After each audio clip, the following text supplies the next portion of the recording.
Fisiología de la micción.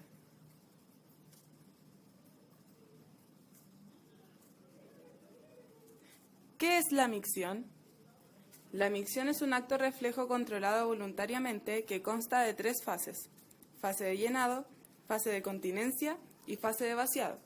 La coordinación entre el funcionamiento de las diferentes estructuras que participan de este proceso se realiza mediante el núcleo miccional pontino. En el individuo sano, la micción es consecuencia de la coordinación entre el músculo detrusor, el esfínter interno y el esfínter uretral externo. Por otra parte, el tracto urinario inferior tiene 2 unidades funcionales: un reservorio de orina que corresponde a la vejiga y un tracto de salida de la orina que está constituido por el cuello vesical, la uretra y el esfínter uretral externo. La actividad de la musculatura lisa y el estriado de estos órganos es coordinada por un complejo sistema de control neurológico que está localizado en el cerebro, la médula espinal y los ganglios periféricos. Finalmente, el tracto urinario inferior tiene solo 2 modos de operación a saber: el almacenamiento de orina sin incontinencia y el vaciamiento de la orina en forma periódica. Anatomía.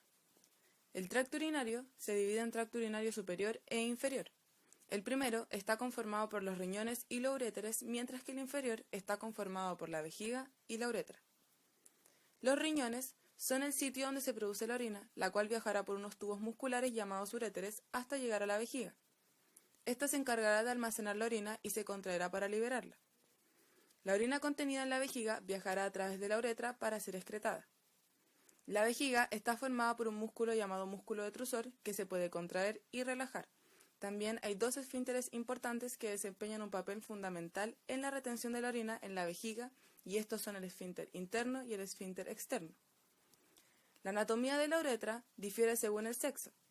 En el macho, la uretra es más delgada porque pasa por el hueso peniano, funcionando como vía urinaria y seminal, dividiéndose en 3 porciones: una porción preprostática, la cual es pequeña y solo transporta orina; una porción pélvica, que transporta orina y semen, que va desde la próstata hasta el arco isquiático; y una porción peniana, la cual transporta orina y semen, ubicándose desde el arco isquiático hasta el orificio externo de la uretra en el glande del pene. Esta porción va rodeada por el cuerpo esponjoso del pene. Por otra parte, la uretra de la hembra es más corta en comparación a la del macho. Esta se encuentra sobre el suelo de la pelvis y ventral al tracto genital y desemboca entre la vagina y el vestíbulo vaginal en el orificio uretral externo. Fases de la micción. Durante la fase de llenado, la vejiga mantiene un estado de relajación, permitiendo la acumulación de la orina, mientras que la uretra genera una presión intraluminal superior a la vesical para impedir la salida de la orina al exterior. Durante la fase de continencia, la presión vesical permanece baja y constante debido al efecto combinado de 2 fenómenos: uno pasivo, el cual depende de las propiedades viscoelásticas de la pared de la vejiga, y otro neurogénico debido a la quiesencia de la actividad parasimpática de la vejiga.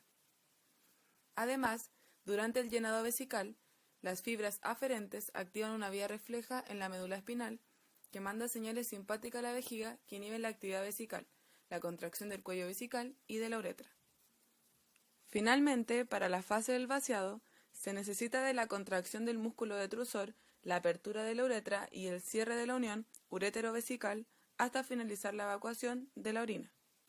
Neurofisiología de la micción.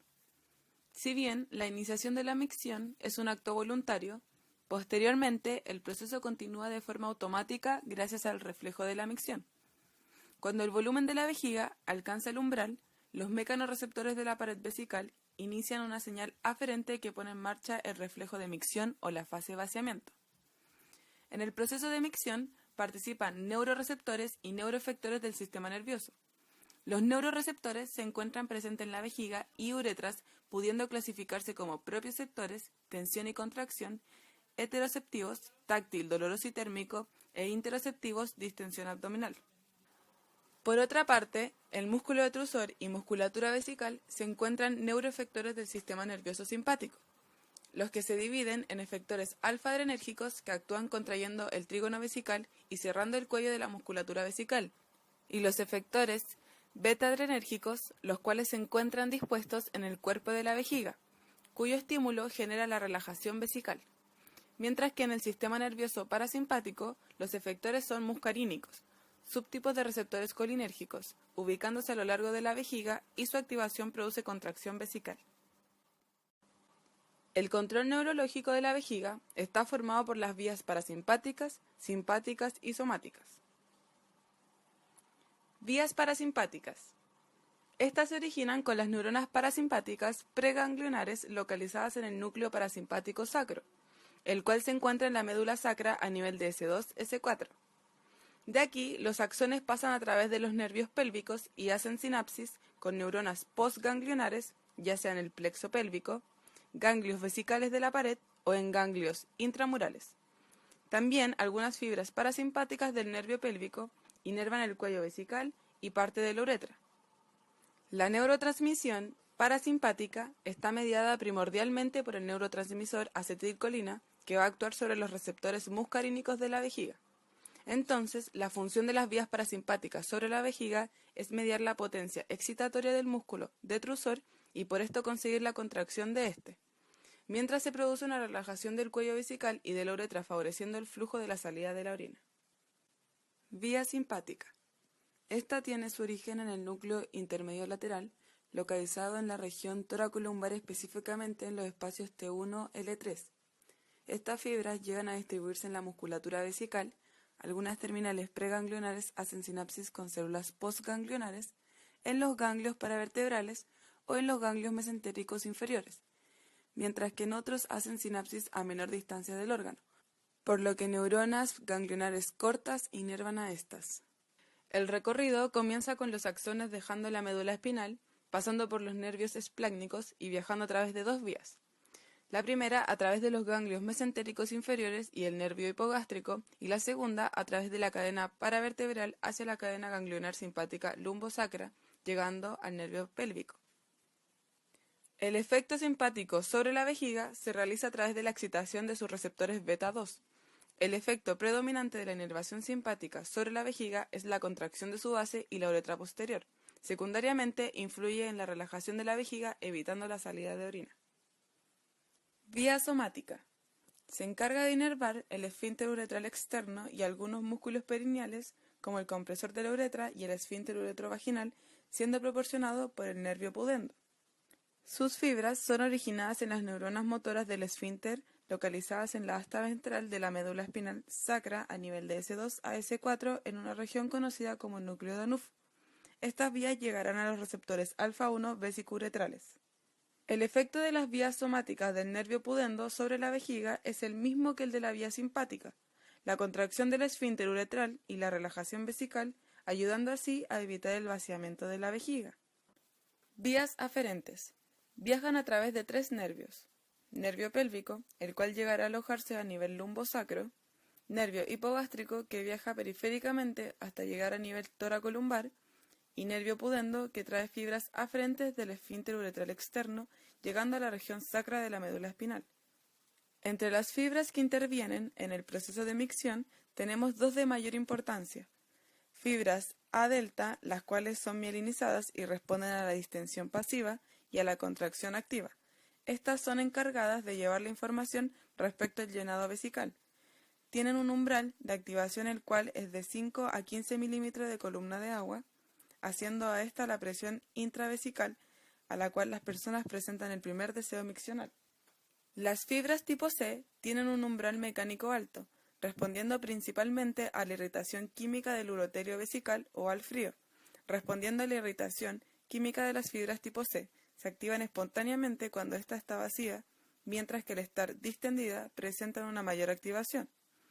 A pesar de ello, estas fibras normalmente están inactivas, por lo que son llamadas fibras silenciosas. Anomalías en el proceso de la micción. Muchas enfermedades pueden dañar o provocar un mal funcionamiento de cualquier componente que participe en el proceso de la micción, causando incontinencia, retención urinaria o obstrucción del flujo normal de la orina. En estos casos, los signos clínicos y la fisiopatología se ven influenciados por el sitio, el grado y la presencia o ausencia de infecciones bacterianas concomitantes. Las anormalidades funcionales se identifican cuando la vejiga y la uretra parecen tener estructuras normales, pero no funcionan adecuadamente. En los casos de trastornos de la vejiga pequeña o de tamaño normal, La incontinencia urinaria generalmente es causada por un aumento en la contractilidad, irritabilidad del detrusor o por una menor resistencia a la salida.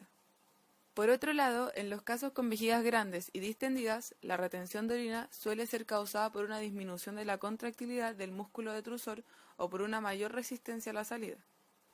En este sentido, las lesiones que afectan a las vías neurológicas involucradas en la micción producen incontinencia urinaria. Cuando la lesión se localiza en los segmentos sacros, lesión de la motoneurona superior, el aumento en el tono muscular de la uretra externa y la incapacidad de vaciado voluntario causan distensión de la vejiga. En estos casos, una ligera presión sobre la pared abdominal desencadena un reflejo miccional. Ahora bien, si las lesiones afectan los segmentos de la médula espinal sacra, lesión de la motoneurona inferior, los nervios pélvicos no pueden ni retener ni evacuar la orina, por lo que ésta se escapa constantemente y la vejiga nunca se distiende. El conocer la fisiología de la micción resulta fundamental para entender la importancia de los órganos que se involucran en ella, especialmente en relación a las vías neurológicas que participan en el acto. Conocer también las causas de ciertas alteraciones en el funcionamiento del tracto urinario resulta ser más fácil descubrir en los pacientes lesiones neurológicas presentando la retención o incontinencia de la orina.